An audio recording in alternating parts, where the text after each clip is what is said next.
falloir qu'on s'exprime sur l'actualité nationale. Vous savez tous que le président de la République était sur une tournée au niveau de Kédougou. Et comme vous l'avez constaté, la tournée passée qui était à Ziguinchor, nous tous, on a été humiliés du moins, au vu de notre président de la République qui, au cœur de Ziguinchor, vous avez vu que les populations ont préféré faire de la politique et non de considérer l'institution suprême. Alors, cette tournée, malgré tout ce qui s'est dit, le président de la République devait encore faire une autre tournée au niveau de Tamba et de Kédougou. Il a tenu à dire que cette tournée était une tournée institutionnelle, ça n'a rien à voir de politique.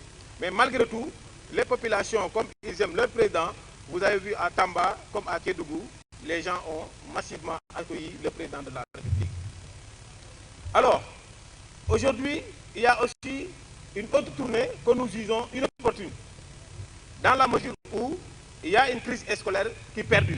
Et vous tous, vous savez, la crise scolaire est due à quoi? Ce n'est pas une crise pédagogique, parce que les étudiants n'ont pas demandé d'amphithéâtre. Ce n'est pas une crise institutionnelle, parce que l'université n'a pas connu de problème. Malgré le surpeuplement de l'université, c'est une petite crise. Les étudiants ne réclament que leur bourse. Donnez-nous un rappel de bourse. Et nous tous, nous savons, quand nous avons quitté les villes et les villages, là où nous sommes venus, ne serait-ce la bourse de 18 000. Si vous enlevez cette bourse-là à quelqu'un, même s'il a la bourse de 18 000, il pense à prendre 5 000 pour envoyer à ses parents. Vous ne leur donnez pas sa bourse, il le réclame, justement, et vous envoyez de la police, ça, il y a une question de responsabilité. Alors, un Premier ministre qui est là, nous tous, nous avons vu que le premier gouvernement du Premier ministre, les choses n'ont pas tourné de la manière nous, on l'avait souhaité. Le Premier ministre, lui, il a donné comme alibi, il avait besoin d'une équipe beaucoup plus, une équipe qu'il comprend le mieux. Le président de la République a eu à remettre cette équipe au Premier ministre. Maintenant, s'il est capable, il devait pouvoir gérer, ne serait-ce qu'une crise scolaire, une crise universitaire. Ne serait-ce que ça, mais pavaner dans ce pays-là pendant 2 ans et ne peut pas, ne peut même pas gérer une crise universitaire. Je pense que ce Premier ministre devait avoir l'honneur de démissionner. Il faut savoir la culture de la démission. Si vous faites 1 an en tant que Premier ministre, vous ne parvenez à rien régler. Vous nous mettez en mal avec les institutions financières. Vous vous attaquez tout constamment au président de la République par tous les noms. Alors, si vous ne pouvez pas, je pense qu'il pouvait en entièreté démissionner. Mais il n'a pas démissionné. Qu'est-ce qu'il a fait? Les étudiants réclament leur bourse. Il y a des fronts. Il laisse les étudiants à Dakar en tant que chef de l'action gouvernementale. C'est lui qui gère la cohérence gouvernementale. Donc, il laisse donc la crise à Dakar. Il part en Guinguinéo et condamne la crise à Dakar. De quelle manière? Il dit que les étudiants ont été corrompus par une autorité politique quelconque de l'opposition qu'on connaît. La justice va faire ceci, ainsi de suite. C'est faux ça. Les étudiants réclament leur bourse. Tu es le chef de gouvernement, trouve au moins, paye les bourses. C'est ça. La tournée, en quoi une tournée politique nous intéresse? Vous êtes le Premier ministre d'un pays qui a 5 000 milliards à payer l'année. Nous sommes non seulement endettés, mais vous avez vu comment ce pays-là, là où le président Macky Sall l'avait laissé, je sais, en âme et conscience, j'avais combattu Macky Sall durant ces 12 ans de magistère, malgré mes amis qui sont là pourtant de l'APR, mais ce que Macky avait laissé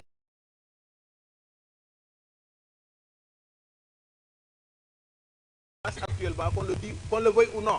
Et ça, là, et il s'appelle Ousmane Sonko. Et nous avons combattu tout le monde. Ce n'est pas Sonko qui va nous empêcher de combattre, et ce n'est pas Sonko qui va gérer notre démocratie. Non, non, non.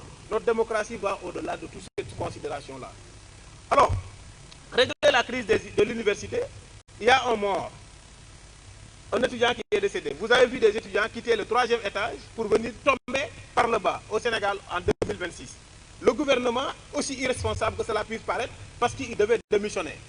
Au lieu de démissionner, ces gens ont eu le temps de faire une conférence de presse en dehors de la présence du général Birane Diop, qui ne devait même pas être là parce que la police n'est pas sous commandement, c'est un corps civil. Si c'était l'armée ou la gendarmerie, on pouvait dire, lui, il pouvait être présent. Mais quand la police fait des choses, sous l'autorité, la police même n'est pas sous l'autorité du ministre de l'Intérieur. Le ministre de l'Intérieur coordonne l'action de la police. Vous voyez bien. Donc, Le ministre de l'Enseignement supérieur, en expliquant les franchises universitaires, dit que oui, le campus n'est pas à l'intérieur de l'université. Voilà maintenant un ministre qui ne connaît même pas les frontières de l'université Anta Diop de Dakar. Ceux qui le connaissent, vous savez tous que l'université, c'était en partant de l'école des douanes vers le canal 4. Vous enveloppez FANOC, tout FANOC, vous enveloppez tout FANOC, plus l'ESP, et vous avancez jusqu'au Auchan qui est ici, vous traversez jusqu'au ministère de la Santé, et vous descendez vers le centre de transfusion sanguine, vous enveloppez l'école normale supérieure, et vous allez encore vers l'école de la douane. C'est ça qui était l'université. Les gens ont enlevé FANOC, ce sont les politiques qui ont découpé une partie de l'université FANOC, l'autre partie a été découpée, c'est FAN Résidence. C'est pourquoi quand vous rentrez de FASEC, vous sortez sur la petite porte, vous tombez sur des habitations. Ça c'est l'université. Et il n'y a pas un document, il n'y a pas un texte qui a été voté à l'Assemblée nationale pour redéfinir les frontières de l'université. Ça signifie que le campus est à l'intérieur des franchises universitaires.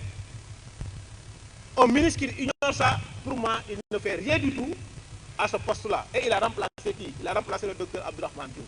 Est-ce que durant les moments que le docteur Abdourahmane Diouf a géré ce ministère-là, il y a eu trop de lâcheté poussant même à la mort d'un étudiant? Il n'y en a pas eu. Donc quelqu'un qui ne sait même pas là où se trouvent les délimitations de l'université. Si, ce qu'il a expliqué, c'est que les pavillons annexes, au moment où il y avait des pavillons en dehors de l'université, quand la police rentre, on peut dire que ce n'est pas les franchises universitaires. Mais là où la police est mise, même l'hôpital FAN, c'est l'hôpital, c'est le centre hospitalier universitaire de FAN. C'est les étudiants de fac médecine qui passaient là-bas pour le TP. Les gens l'ont pris, on peut privatiser aujourd'hui pour des questions d'argent. Mais c'est un hôpital universitaire. Donc c'est ces raisons quand je dois des étudiants de la fac de médecine dire ils n'ont pas d'emploi, ils n'ont pas de stage, mais les gens là ne comprennent pas. Ils n'ont qu'à aller au niveau de l'hôpital universitaire. L'hôpital FAN, c'est un hôpital universitaire. Vous voyez bien. Donc, l'autre, c'est quoi? Le ministre, quand Sonko lui, en Guinée, dit que les étudiants ont été corrompus, lui, il demande aux policiers d'entrer dans l'université. Mais quand ils entrent, ils n'ont qu'à sécuriser les choses que les étudiants peuvent détruire. Quand ils sécurisent jusqu'à ce que les étudiants rentrent dans les pavillons, ce n'est pas une question d'aller trouver un étudiant dans un pavillon. Ce n'est pas du tout normal. Même à la maison, dans une maison privée, nul n'a le droit de venir ouvrir la porte de votre maison, rentrer dans votre appartement sans mandat, sans rien du tout. Personne n'a le droit. Alors comment ces gens-là peuvent obtenir le droit de rentrer dans le campus, rentrer dans les pavillons, casser même les portes des chambres pour pouvoir entrer et tabasser les étudiants? Ce sont ces gens-là qui ont poussé des jeunes de dire, écoutez, quand je sors par la fenêtre, je vais réussir.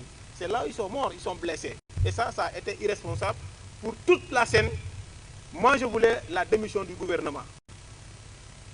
Tout de suite, à défaut, le ministre de l'Intérieur, le ministre de l'Enseignement supérieur, directeur du COUD, directeur du BOUS, toute cette chaîne de personnes-là, même le directeur de la police, devait démissionner. Non, oui, le directeur de la police nationale devait démissionner. Parce qu'on ne peut pas laisser un policier qui entre dans un pavillon, entrer dans une chambre, tabasser les étudiants. Et tu sais, il y a une fenêtre. Tu ne penses pas que les gens là peuvent essayer de fuir. Voici ce qui a causé les morts. Et ça, la responsabilité va aussi toujours au Premier ministre. C'est lui qui devait gérer la crise. Il ne gère pas la crise. Injustement, il se déplace en tournée politique inopportune. Aujourd'hui, il y a un problème. Au lieu qu'il laisse ces gens-là s'exprimer, c'est lui, en tant que chef de l'action gouvernementale, de parler aux gens et de passer à l'apaisement. Ce n'est pas apaiser, ce n'est pas dire oui, il y a des étudiants qui sont morts ici, il y a des étudiants qui ont des grenades lacrymogènes, ils ont des, comment dire, encore des coucoupes, il y a ceci, il y a cela. Ça n'a pas de sens.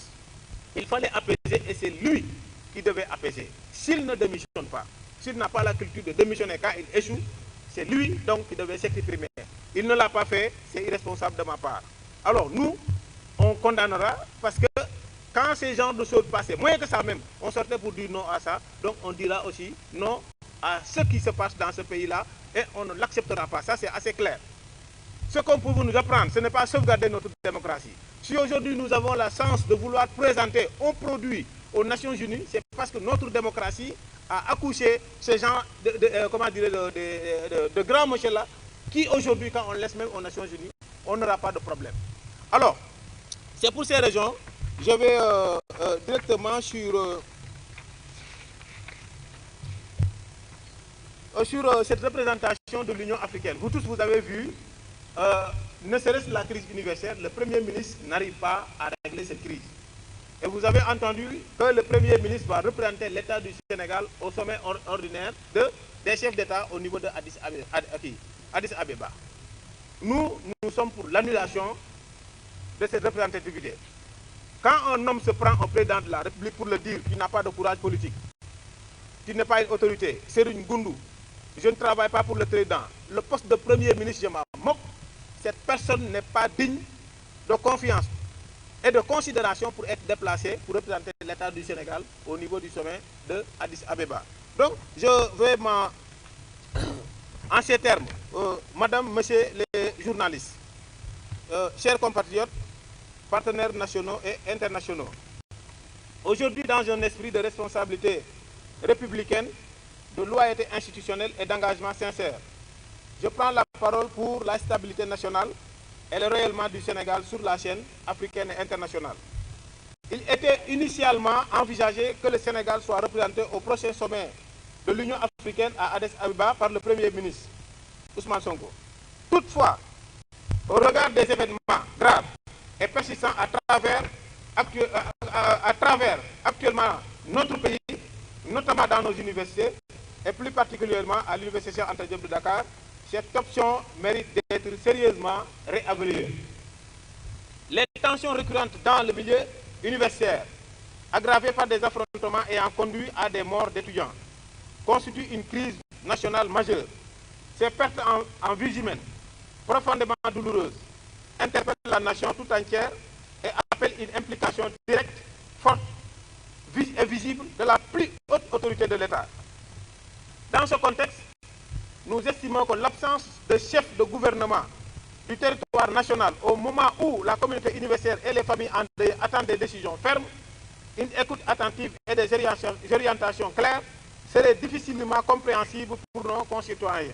Par ailleurs, le sommet de l'Union africaine qui se tiendra à Addis Abeba est un rendez-vous stratégique de tout premier plan, réservé exclusivement aux chefs d'État et de gouvernement dans un environnement continental marqué par des profondes turbulences. Transition militaire au Sahel, fragilité persistante au Niger, en Guinée-Bissau et au Mali, instabilité sécuritaire au Burkina